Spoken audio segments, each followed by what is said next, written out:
J'espère que vous allez bien. On se retrouve aujourd'hui pour le live de la semaine S25. Donc on arrive sur la moitié de ce mois de juin. L'objectif est toujours l'objectif habituel, finir le mois en positif, protéger son capital et pouvoir faire évoluer les datas, les données que vous allez pouvoir exploiter à travers votre journal de bord, évidemment. Donc ce qu'on va faire, c'est qu'on va pouvoir faire une passe comme d'hab sur le report. Et puis si vous avez des questions, vous pourrez très bien me les poser en direct, ou si ce n'est pour ceux qui regardent le replay, via l'onglet qui est prévu à cet effet, à savoir en dessous de la vidéo, ou quand bien même via le Discord.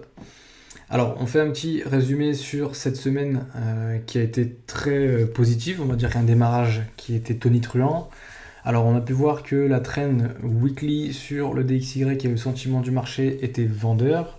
Ensuite, sur nos trois actifs, on était dans de l'incertitude et également sur un biais qui était directionnel via les acheteurs et un sentiment de marché qui, quant à lui, était aussi acheteur.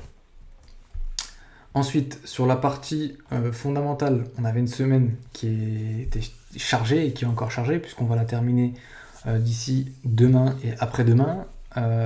L'objectif, encore une fois, je le répète à chaque fois sur chaque live, c'est d'éviter ces annonces économiques. Nous, on ne traite pas du tout en s'informant sur la partie macroéconomie, c'est-à-dire sur cet aspect news. Au contraire, on est juste là pour les éviter. Pour ce qui est de l'analyse technique du DXY, sur les semaines précédentes, on avait vu qu'on avait un premier weekly void à venir fill, qu'on a bien évidemment fill. Ensuite, un ralentissement du marché sur la borne basse qui a finalement été cassé. On a eu un retest tout de suite qui s'est fait pour fill un autre weekly void.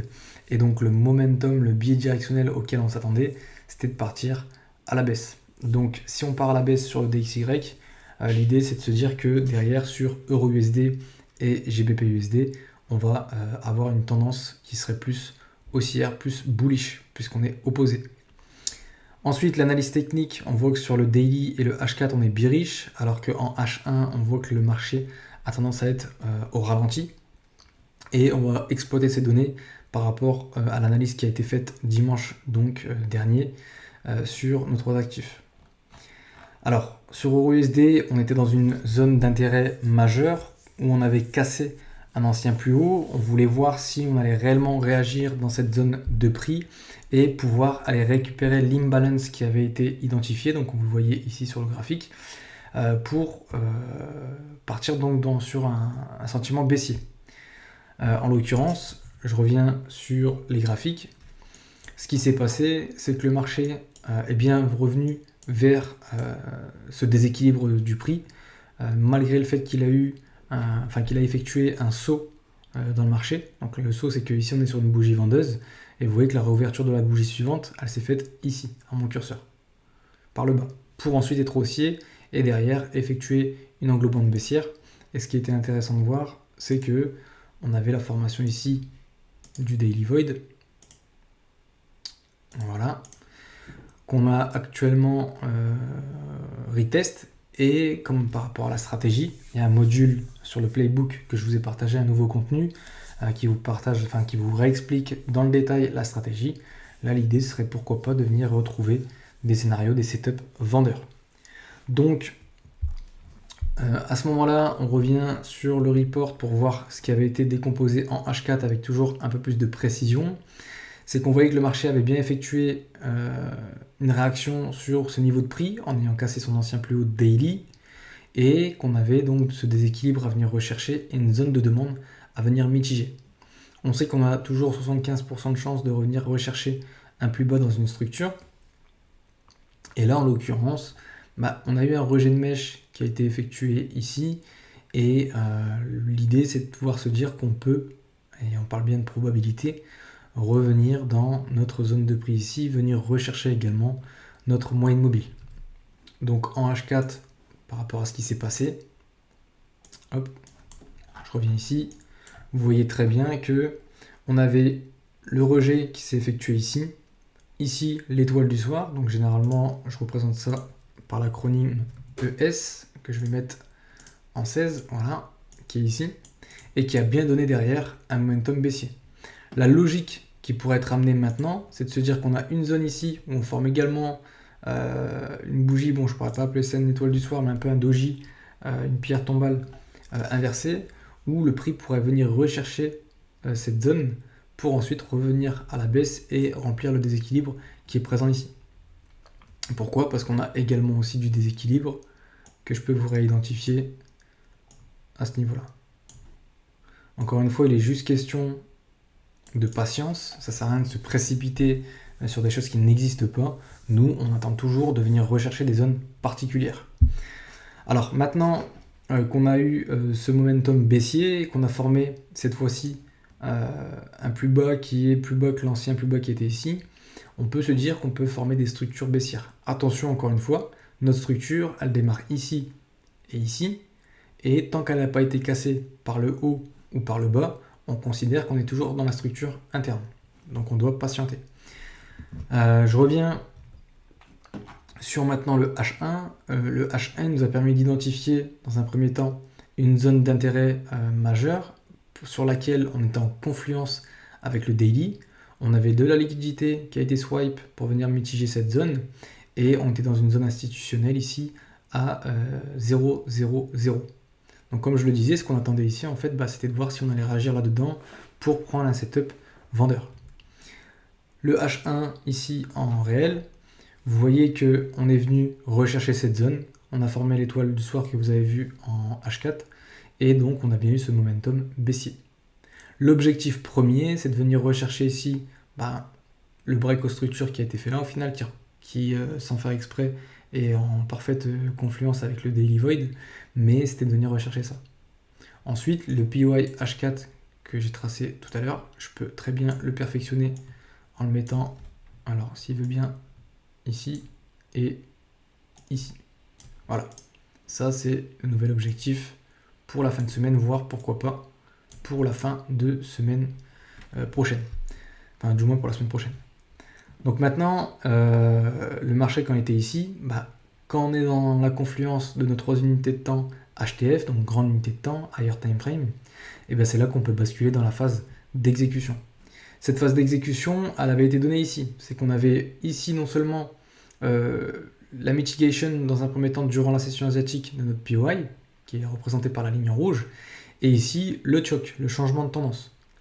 On a formé notre structure, on est venu retest, on forme maintenant des structures baissières.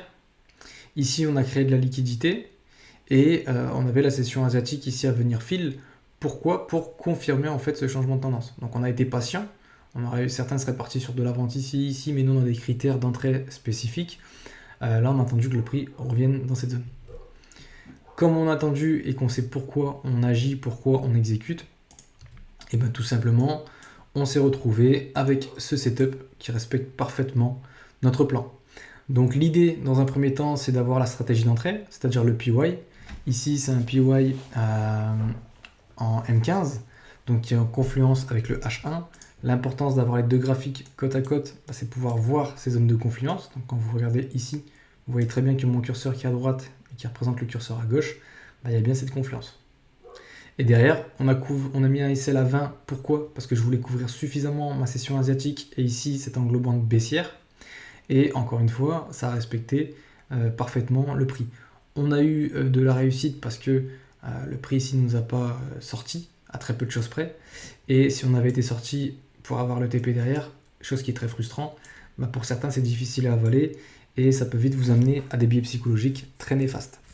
Donc là, tant mieux, on a effectué un break-even qui était pas forcément un break-even avec un RR de 1 pour 1. Pourquoi? Parce que, encore une fois, soit vous pouvez partir sur un break-even avec un RR de 1 pour 1, c'est-à-dire ici, ça aurait été à peu près là, donc on n'est pas loin, hein.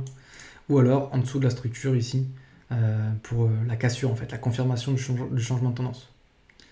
Nous en l'occurrence, on a BE ici par habitude, vous ça va venir avec le temps, et la target primaire c'était la session Asia qui est ici.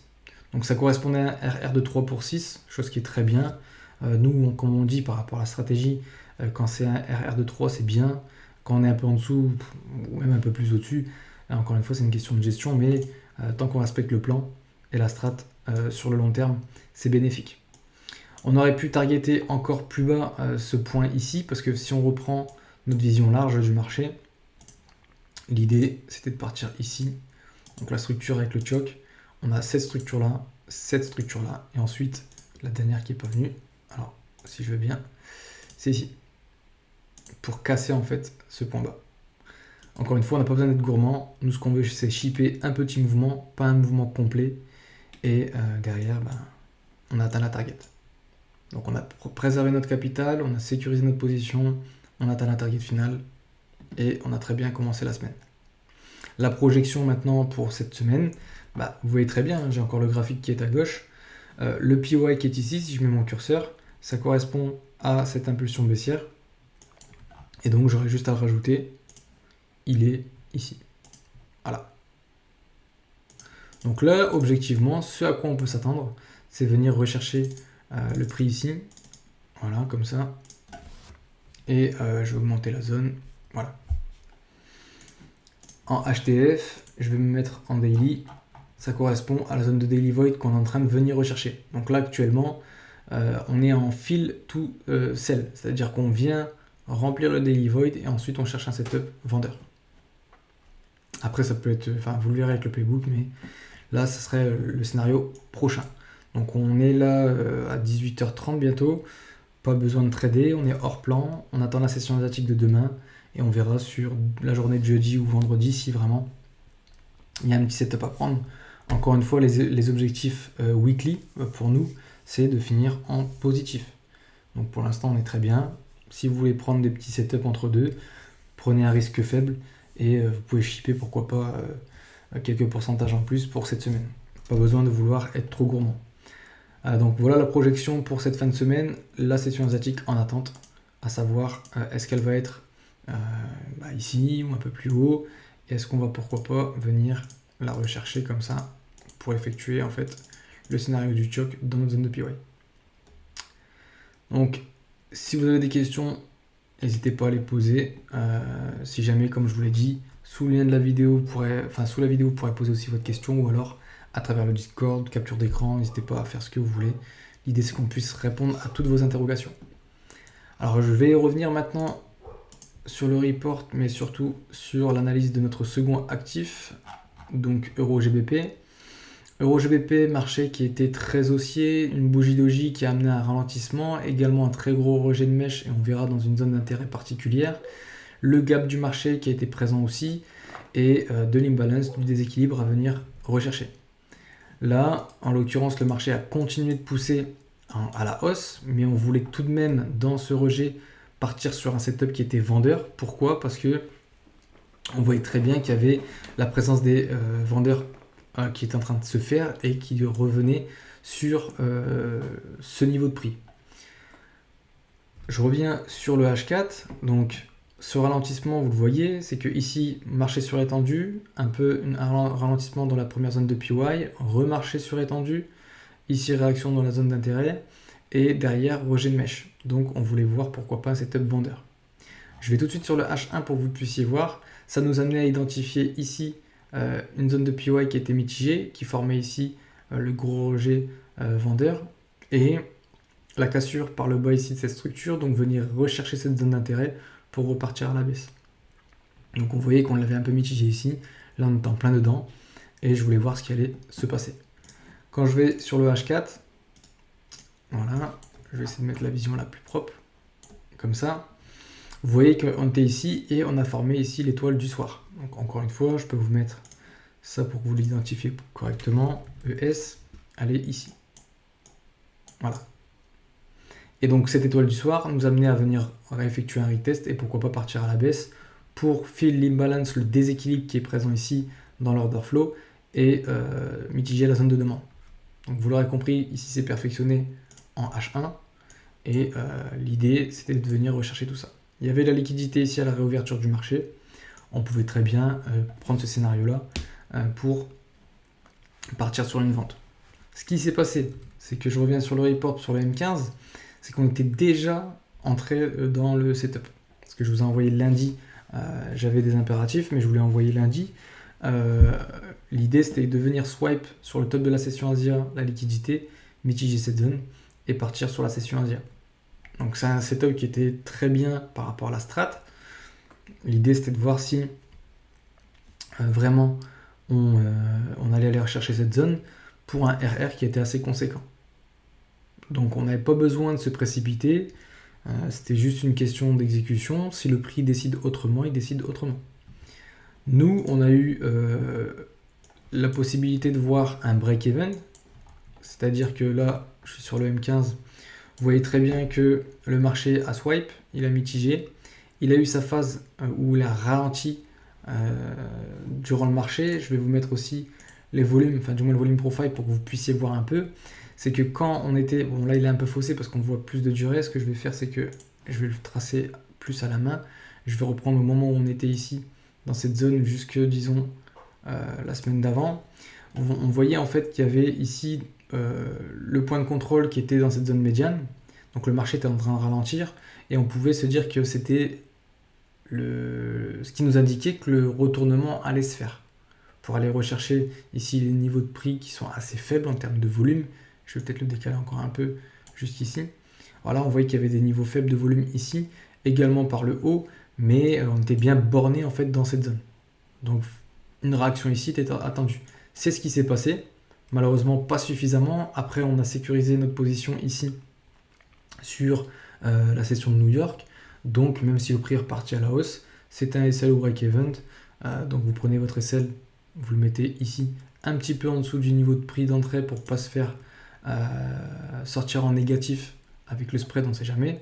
Donc le lock, hop, il était ici. Donc malgré tout, vous voyez que même si le marché décide autrement, vous pouvez très bien sécuriser votre position, faire votre clôture partielle ici, votre BE. Et derrière, si le marché décide autrement, c'est pas grave, c'est le marché qui décide autrement.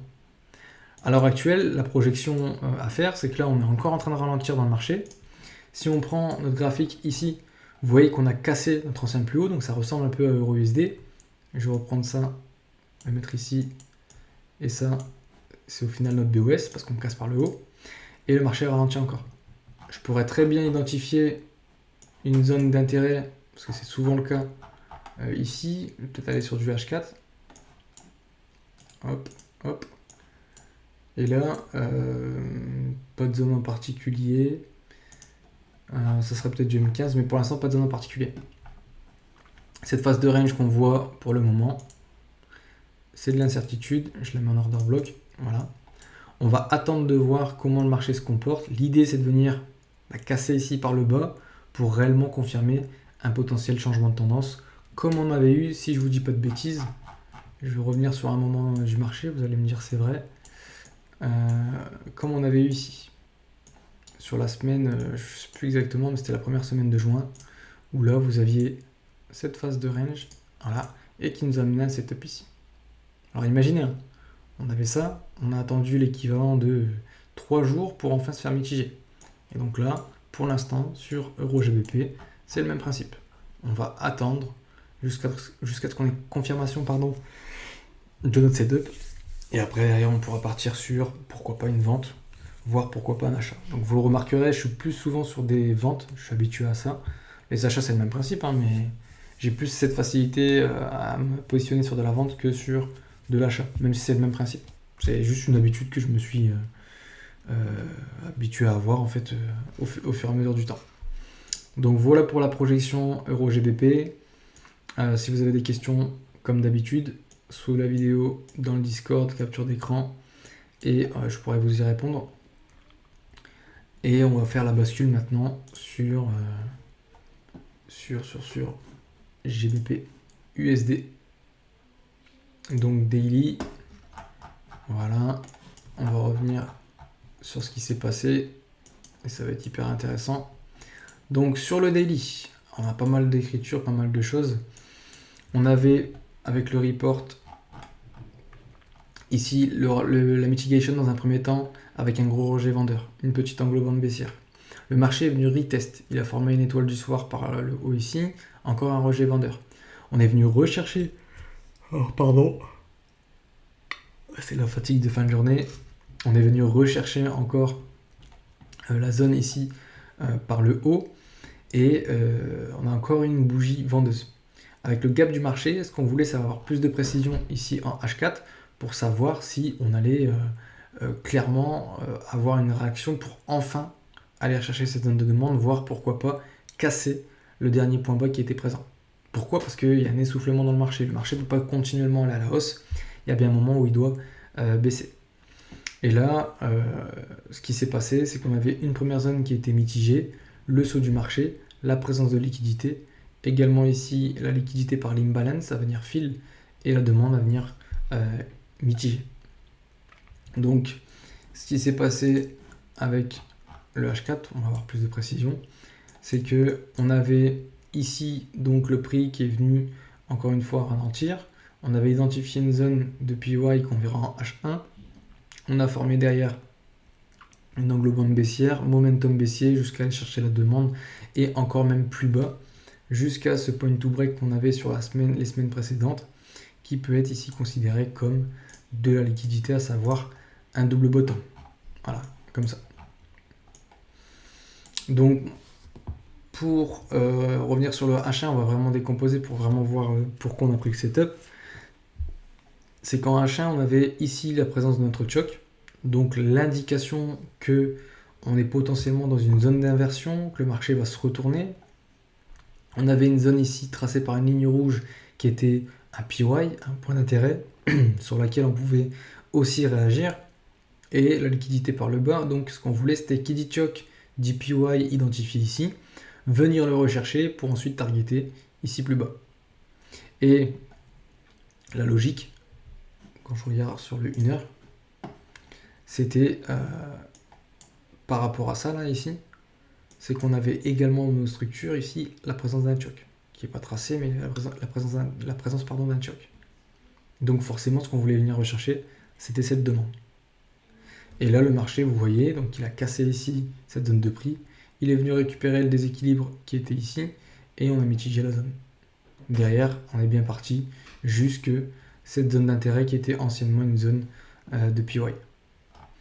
Donc, pour le M15, par rapport à ce qui a été attendu, tout comme sur USD, c'était le choc qui est présent, la structure qui avait bien été cassée ici par le haut, donc venir fill l'imbalance, mitiger la zone de PY et ensuite venir targeter dans un premier temps la session Asia et pourquoi pas plus bas la liquidité à swipe.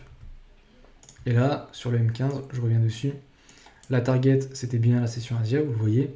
Le RR il était quand même de 5,82. L'objectif, je vous rappelle, c'est pas de faire viser des gros RR, ça sert à rien, sinon vous allez vous frustrer de ne pas faire de gros RR alors que ça veut absolument rien dire. Si demain ici je risque 5000 et que je fais un RR de 1 pour 1, je gagne 5000. Alors que ici, si vous avez fait un RR de 5,82 mais que vous avez risqué 10 dollars ici, vous allez juste gagner 58 dollars. En réalité, les RR, c'est pas du tout significatif de ce que vous gagnez. C'est plus ce que vous avez réussi en termes de risque-récompense sur la portion du marché à atteindre. C'est ça qui est réellement intéressant. Par rapport, encore une fois, à une stratégie d'entrée et de sortie qui est mesurée, qui est réellement maîtrisée. Donc là, on est venu parfaitement mitiger la zone. On a un SL à 15 qui couvre suffisamment notre ancien plus haut, qui est un extrême PY. En soi, c'est vraiment le top du top de la structure. Et derrière, on a fait notre break-even assez rapidement ici, un RR de 1 pour 1. On l'a fait où il y avait anciennement la structure qui avait été cassée. Et derrière, après management du SL, on va targeter jusqu'ici en bas sur la journée suivante. Donc attention aussi quand on arrive sur le saut de spread, à faire attention à la position du SL. Et derrière, la target a été atteinte. Donc on avait non seulement ici une zone de demande qu'on voulait rechercher une fois sur un ancien setup, qu'on aurait pu également avoir sur ce setup là. Alors certains diront oui mais Elliot, pourquoi ici on ne vient pas chercher tout ça? Parce que vous étiez ici, vous ne savez pas ce qui allait se passer là. Donc vous ne pouvez pas me dire on aurait pu avoir tout ça. Vous avez pris ce que la stratégie demande, ce que la stratégie a besoin d'avoir pour que vous soyez rentable. C'est tout. Si vous me dites oh, on aurait pu prendre tout ça, dans ces cas-là, je peux dézoomer et me dire on aurait pu prendre tout ça, on aurait pu prendre tout ça. Ici, on aurait pu quand le prix était ici, clôturer notre trade, mais bon, on ne pouvait pas le savoir. Encore une fois, je vous le dis, c'est de la probabilité. On n'est pas ici, on n'a pas de boule de cristal, on n'est pas là pour deviner ce que va faire le prix sur vraiment une longue période de temps. On exécute, court unité de temps, et derrière, on prend ce qu'on doit prendre. Et ce que le marché nous donne, évidemment. Donc pour la projection, comme je le disais, là, on a un marché qui est qui est surétendu. Il faudrait voir, voilà, sur la grande unité de temps, comment le marché se comporte. On voit qu'ici, on est dans une phase de ralentissement. Si vraiment je dézoome, parce que je suis en 1 heure, je vais me mettre en H4. Donc vous voyez très bien que ici, on a cassé cette fois-ci la dernière structure par le bas. On pourrait très bien, pourquoi pas, venir rechercher un de ces 4. Ça peut aller très vite, d'ailleurs. Mais ici, par exemple, ça. Donc on va attendre de vraiment avoir un petit équilibre sur le prix. Et puis, on pourra voir ça. Moi, je pense vendredi, ou peut-être même pourquoi pas jeudi. Ou alors la semaine prochaine, durant la semaine prochaine. Tout bêtement. Donc pareil, si vous avez des questions, je vous laisse me les poser. N'hésitez surtout pas. Il faut vraiment poser des questions, c'est comme ça que vous allez évoluer. Et ça va vraiment vous ouvrir les portes à des choses que vous ne pensez pas être capable de maîtriser. Donc je vous dis à cette semaine dans le Discord si vous avez des questions, et à dimanche pour le report de la semaine S26. Allez, sur ce, je vous dis bonne fin de semaine et à dimanche. Ciao, ciao.